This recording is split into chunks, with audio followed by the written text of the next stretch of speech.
everybody. This is a 11 by 14 inch canvas. I took the purple out because I have purple in a few other pours, and I thought I'd skip the purple and see what this is going to look like without some point bowl today. Alright, so I'm going to start off with, I'm going to actually do some negative space on this one. So I got some white paint right here. It's kind of thick, actually. That's okay. I just need this on here to help move the paint that I'm going to put on there. Well, this negative space helps move the paint the way you want it.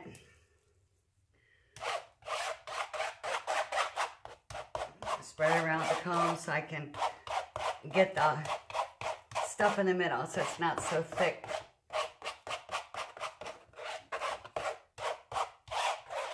I might get my fingers in there as long as they're clean. There you go. Get my edges. Get your edges, guys. A lot of times I've actually taken a sponge and made a solid edge. Everyone doesn't have to look, you know, dripping down the sides.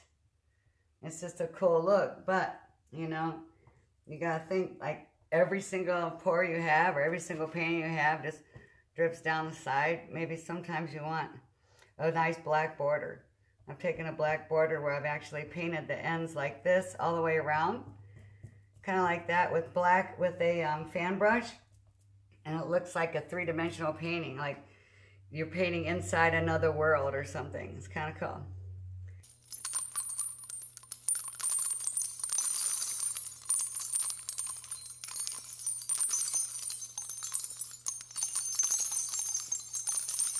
Let's see. I'm trying to think if I want to do the ring floor, run my fingers through it. Get my fingers in the paint since they're already kind of messy. And actually ran out of the dark blue, so I need to get some more. This isn't done. This is all I have. So, let's see here.